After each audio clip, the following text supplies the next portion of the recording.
नमस्कार दोस्तों, आपके अपने YouTube चैनल पर आप सभी का हार्दिक स्वागत है। और आज हम राजस्थान ज्योग्राफी का एक टॉपिक है राजस्थान का नामकरण, इसके बारे में पढ़ने जा रहे हैं। तो देखिए, राजस्थान का जो नामकरण है वो राजस्थान किस प्रकार पड़ा, इस टॉपिक पर हम आज चर्चा करने जा रहे हैं। तो सबसे पहले अगर हम बात करें कि जो ब्रह्मव्रत राजस्थान का नाम है वो कहाँ से इसका उत्पन्न हुआ, तो वो है ऋग्वेद से मिला। कहाँ से मिला? ऋग्वेद से मिला। यानी वैदिक काल में राजस्थान को क्या कहा गया? ब्रह्मव्रत कहा गया। ठीक है, फिर हम बात करें धानवन प्रदेश की। किसकी बात करें हम? धानवन प्रदेश की। तो ब्राह्मण ग्रंथ के अनुसार राजस्थान का नाम है वो धानवन प्रदेश मिलता है। ठीक है, फिर हम बात करें कि मरुकांतार रामायण के अंदर जो वाल्मीकि के द्वारा रचित है उसके अंदर मिलता है। ठीक है, मरुकांतार की हमने बात कर ली कि रामायण के अंदर मिलता है जो वाल्मीकि के द्वारा रचित है।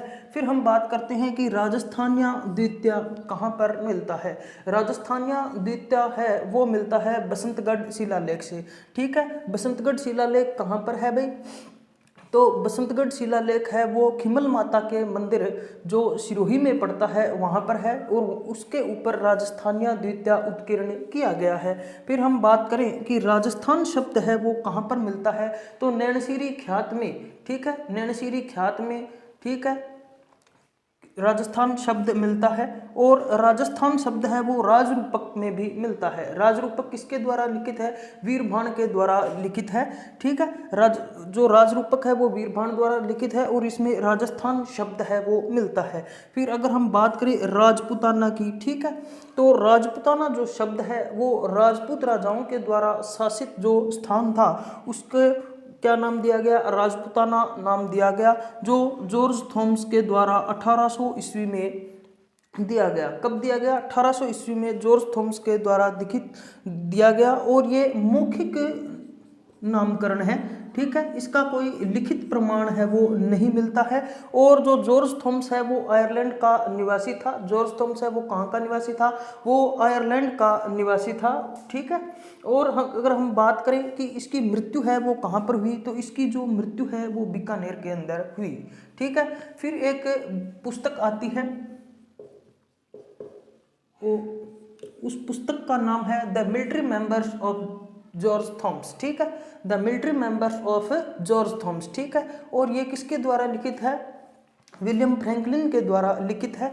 और विलियम फ्रैंकलिन की जो पुस्तक है the military members of George Thomas, इसके अंदर जो राजस्थान शब्द है, ठीक है, या इसको हम बोले राजपुताना। ठीक है, तो राजपुताना का जो लिखित साक्ष्य है वो किस पुस्तक में मिलता है? The military members of George Thomas. और ये किसने दिया था? विलियम फ्रैंकलिन के द्वारा दिया गया था। ठीक है, फिर हम बात करें एक और पुस्तक है, और उस पुस्तक का नाम है the annals and antiquities of Rajasthan.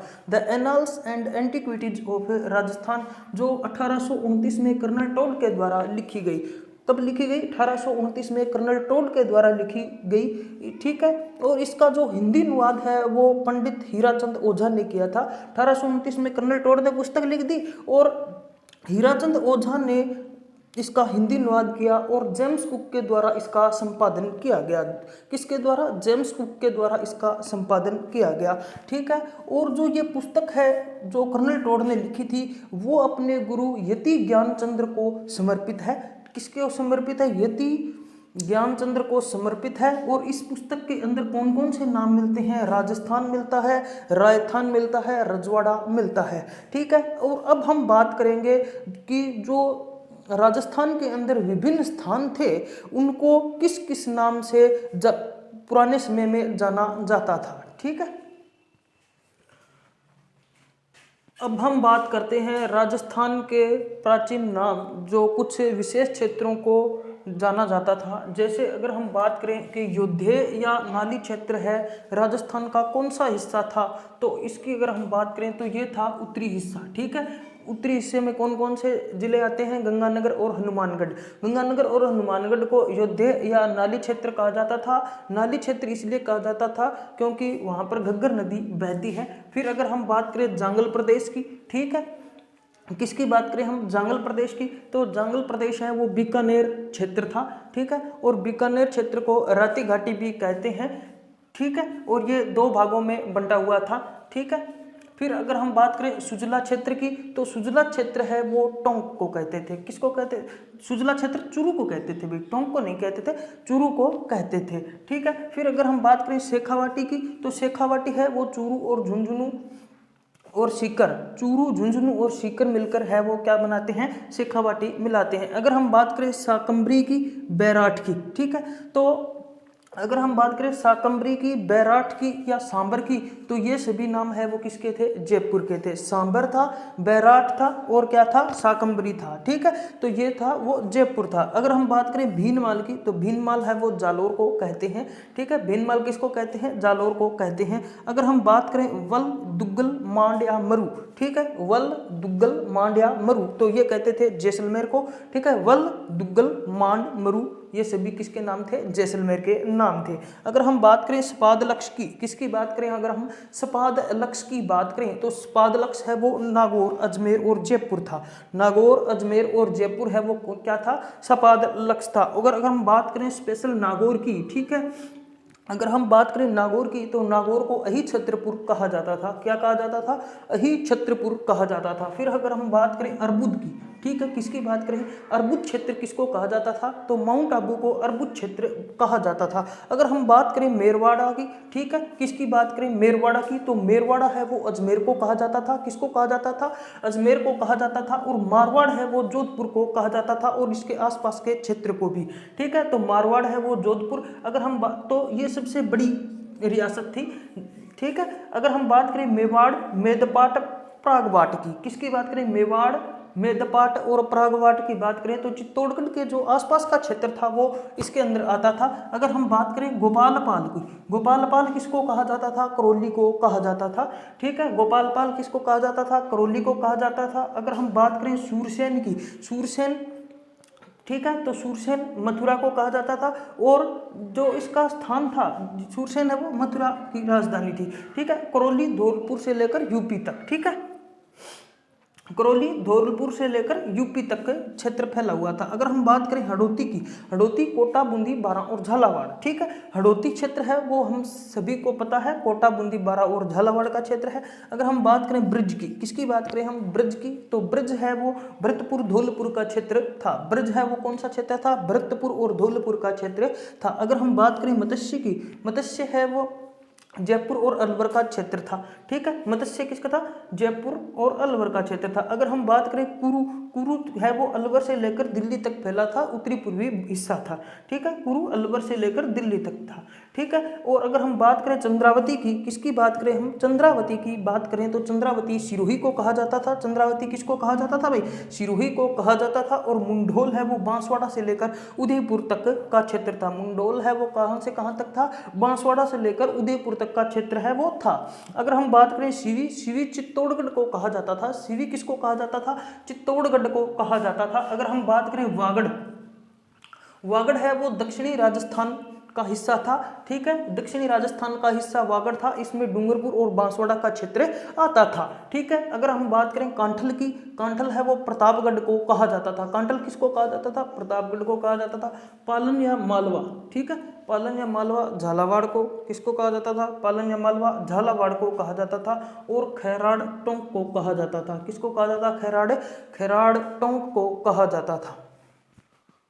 अब हम बात करते हैं कुछ बचे हुए क्षेत्रों के बारे में। तो देखिए, जो सुवर्णगिरी, जाबाल्यपुर और जलालाबाद नाम है वो जालौर के हैं, ठीक है, इसको सुवर्णगिरी कहा जाता है। महर्षि जाबाली की तपोस्थली होने के कारण जाबाल्यपुर कहा जाता है। और अलाउद्दीन खिलजी ने आक्रमण करके जब सोनग्रा चौहानों से जालौर के किले को छीन लिया था, तो इसका नाम क्या पड़ गया था भाई, जलालाबाद पड़ गया था। इसके अलावा इसको मेंढातक और नेहड़ भी बोलते हैं। जालौर को क्या बोलते हैं, मेंढातक भी बोलते हैं और नेहड़ भी बोलते हैं जालौर को, ठीक है। फिर हम बात करें गुजरातरा प्रदेश की, तो गुजरातरा प्रदेश है वो कौन सा था, जोधपुर और पाली का क्षेत्र था। कौन सा था गुजरातरा प्रदेश, जोधपुर और पाली का क्षेत्र था, ठीक है। फिर हम बात करते हैं देवलिया की, तो देवलिया है वो प्रतापगढ़ को कहा जाता था। देवलिया किसको कहा जाता था, प्रतापगढ़ को कहा जाता था। फिर हम बात करते हैं त्रिवेणी की, तो त्रिवेणी है वो जैसलमेर को कहा जाता था। त्रिवेणी किसको कहा जाता था? जैसलमेर को कहा जाता था। और गोडवाड़ प्रदेश है वो जालौर और सिरोही को एक साथ बोला जाता था। ठीक है, गोडवाड़ प्रदेश जालौर और सिरोही को बोला जाता था। फिर हम बात करते हैं मालानी, और मालानी है वो बाड़मेर को कहा जाता था। मालानी किसको कहा जाता था? बाड़मेर को कहा जाता था। फिर हम बात करें सत्यपुर, सत्यपुर सांचौर को कहा जाता था। योगिनीपट्टम, योगिनीपट्टम उदयपुर को कहा जाता था। इसको जावर भी बोल देते हैं। योगिनीपट्टम या जावर उदयपुर के नाम थे। फिर हम बात करते हैं राठ प्रदेश की। किसकी बात करते हैं? राठ प्रदेश की। तो राठ है वो अलवर को कहा जाता था। राठ किसको कहा जाता था? अलवर को कहा जाता था। और ढूंढाड़, ढूंढाड़ जयपुर को कहा जाता था। ढूंढाड़ किसको कहा जाता था? जयपुर को कहा जाता था। और किष्किंधा नागौर, ठीक है, किष्किंधा किसको कहा जाता था? नागौर को कहा जाता था। और पुष्कारण्य अजमेर को कहा जाता था। पुष्कारण्य किसको कहा जाता था? अजमेर को कहा जाता था। और जो दक्षिणी राजस्थान है, ठीक है, और जो डूंगरपुर और बांसवाड़ा का क्षेत्र है, ठीक है, उसको हम क्या बोल देते थे? गुप्त भी बोल देते थे, लाट भी बोल देते थे, पाताल भी बोल देते थे, पुष्प भी बोल देते थे, कुमारिका भी बोल देते और नाग भी बोल देते थे। ठीक है, पुष्कारण्य तो अजमेर है, और पुष्प है वो कौन सा है? जो दक्षिणी राजस्थान है, जो डूंगरपुर और बांसवाड़ा का क्षेत्र है, उसको बोलते हैं गुप्त, लाट, पाताल, पुष्प, कुमारिका और नाग। ठीक है, तो आशा करता हूं ये वीडियो आपको अच्छी लगी होगी, और इसमें से हर प्रतियोगी परीक्षा में 1 या 2 प्रश्न पूछा जाता है। ठीक है, तो आशा करता हूं आज की जो क्लास है वो आप सभी को पसंद आई होगी। ठीक है, तो वीडियो को ज़्यादा से ज़्यादा लाइक कर दीजिए तथा चैनल को सब्सक्राइब कर लें ऐसी ही नॉलेजफुल और वीडियोज़ के लिए। धन्यवाद।